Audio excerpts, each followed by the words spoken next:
Hello folks, today we're going to be installing this dual USB charger socket that we got off of Amazon. It's this part number right here, and we will leave the link below so you can get that ordered up yourself. These come in handy. We installed one already in our other XJ, and I am about to walk you through how to install this in this XJ. Let's get started.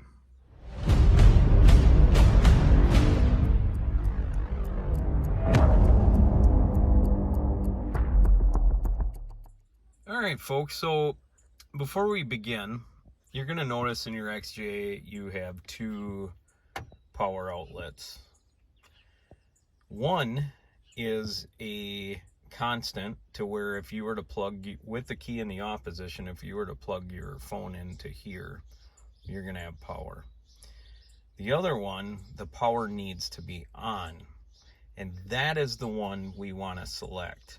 In our other XJ and in this XJ, and I'm gonna assume in a lot of the XJs, especially the 97 on up, this is gonna be the one that we're going to install the USB charge port in, because we only want it to be on when we have the key in the on position or when the vehicle's running.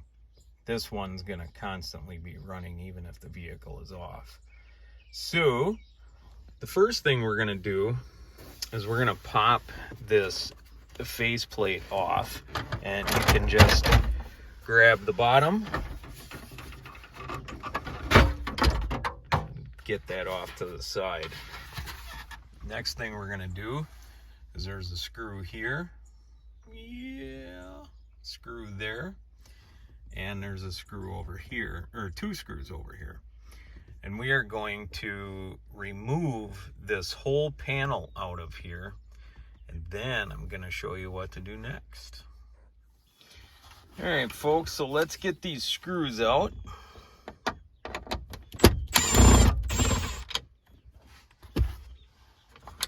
That in the cup holder there. Gotcha. One screw.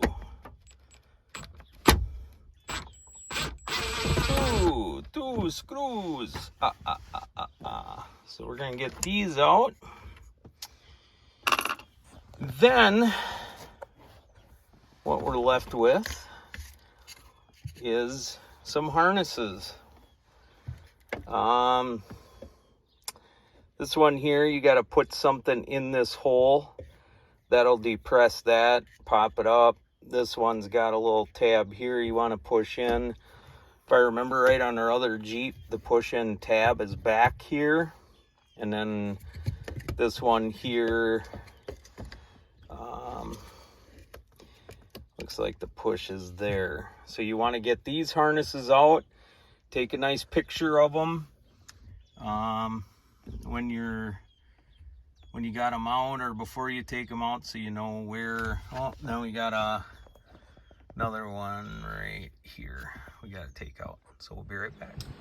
All right folks, so we got it out, and what we're gonna have to do is this whole piece is gonna go away. So there's a couple of things you can do. You can take a channel lock and crush it. You can, once you get this cap off, you can take a needle nose, pliers, screwdriver, whatever you got to do, and you peel all this forward, collapsing it in itself, and just do whatever it takes to get that out of there without breaking this panel.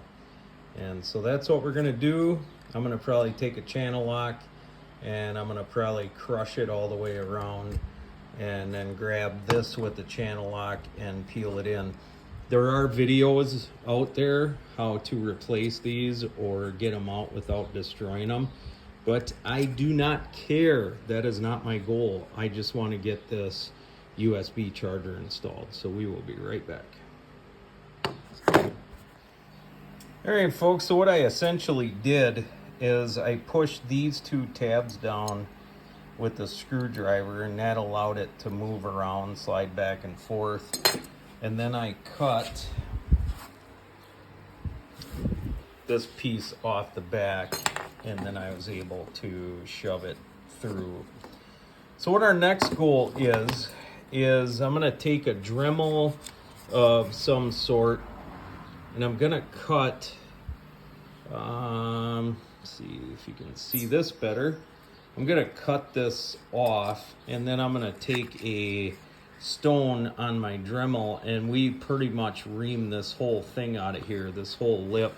You want to leave a little bit in there, and then you're going to want to take your, where we'll show you in a second, you're going to want to take your charger and keep fitting it through and make sure you have, you didn't make it too big, or you have enough to get it through. So let's get this shaved out of here, and we'll be right back. All right, folks, so here's our USB charger. It's got a cover on it. It comes with a spare fuse. There is a fuse holder for it, because you get this wiring harness, and then there's a fuse holder in there. So keep that spare fuse in your glove box. So as you can see, we reamed out the hole with our Dremel. We cut that whole flange off of there. And then what you want to do every once in a while is take your charger and you want to try to fit it in there. If for some reason it doesn't fit in there, just what we're using on our Dremel attachment is just a drill bit. So I've been reaming around there until I got a big enough hole to put that charger in. So I'm going to keep doing that, and then it comes with a nut, so you'll nut it on the back side once it fits in that hole. So let's get that done, and we'll be right back. All right, folks, I was able to get it in the hole. It's not super snug, but it's snug enough. And then I'm gonna take that plastic ring and screw this on the back side, but I am gonna use blue Loctite, not red, blue. I suppose you could use red, but if you ever want to take this off again, blue would be the way to go. Just so this doesn't rotate on me and develop a looseness as you pull your cord in and out. So I'm gonna get some blue Loctite, put our ring on there, and shrink it down. You'll notice on the back side there's a plus and a negative, and that comes in handy for easy wiring. All right, folks, I was able to get my blue Loctite on there, got the nut on there. Now let's get inside the Jeep and get this wired in. And again, it's really simple, so let's move forward. All right, folks, so here's our harness that we're gonna tap into. And what I like about this is it's fairly long, so it's workable. And what we're gonna do is we're gonna take our nippers and cut that off. So as I stated before, on the back of our USB charger, there's a plus and a negative. And I'm sure you already know this already, but if you don't, this red one is your plus and this one is your negative. What we're gonna do is we're gonna cut the ends, these eyelet ends, we're gonna cut those off, and then what'll be nice is these here will just slide onto the back of our USB charger. And then you're going to want to make sure you check the fuse holder inside here and make sure it has a fuse. And what we're going to use is some butt connectors here to attach our ends that we cut off of here to here and here. Now let's get her done. real quickly, folks, the fuse holders on the red wire, and it basically just unscrews from the end, and there was a fuse in there. So you want to double check that fuse and make sure that it's still good, that the wire goes straight across in it. And then just screw this back on, and then we're going to fasten this red wire to that red wire by using these butt connectors. All right, folks, so we got our butt connectors. So what we did is, I'll demonstrate on here. I'll try to demonstrate one-handed, but I got one of these tools here, which is really nice, and that just shaves the wire end. So anyway, we cut this end off, and then we made, you know, that cut. So you got that there, and then we attach these two, and then what you're left with is your spade terminal connectors. And then again, black will go on the negative, red will go on the positive. Tuck your wires in so you're not pinching anything. And then we put this back into place, and then we put our 3 screws in, and we'll be right back. All right, folks, so we got our panel put back on. We hooked up our other harnesses and connectors and whatnot, and then we tucked our wires in, and there you have it. Now, this, in theory, turning the key in the on position should give us around 12.5 volts here. Yep, and then this cover, this rubber cover comes off, and then you can plug in right there. Now, in our red Jeep, there's the key is off, so that's what we want. Now in our red Jeep, I did everything just like this, and it would not come on.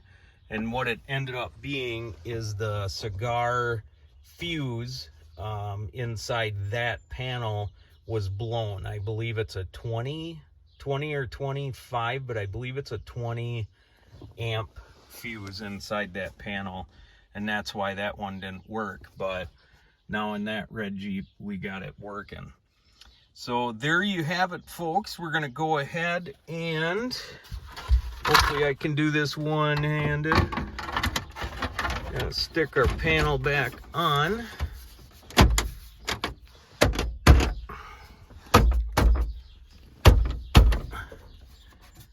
That's on. Yeah. There. And there you have it. So thank God that is done. And now we have power to charge our cell phones instead of using one of these cats. So let's so then what you want to do is you want to, obviously you can ditch this now, but you're going to want to plug that in there and then charge it, or try to charge your phone. That's another thing to test, but because you have power here, you're almost guaranteed that that's going to work. All right, folks, well, hopefully you were able to follow along with that and get it done yourself. We'll leave the part number to that product, which we got off of Amazon. We'll leave that in the description. We're also going to put our email in the description, so if you have any questions, email us. We'll get back to you. You can also do that in the comments as well. Please subscribe. Please hit the like button. We're almost to that 1,000 subs, thank God. So the more subs we get, the more recognized we are, and that helps us to keep going, because this channel is designed to help you folks. That is it, other than I will leave with John 3:16. For God so loved the world, he gave his only begotten Son, that whoever believes in him should not perish, but have everlasting life. And I recommend, folks, if you haven't received Jesus as your personal Lord and Savior, I recommend you do that. I will wrap this up, And as always, folks, God bless America, and God bless the Republic. Take care.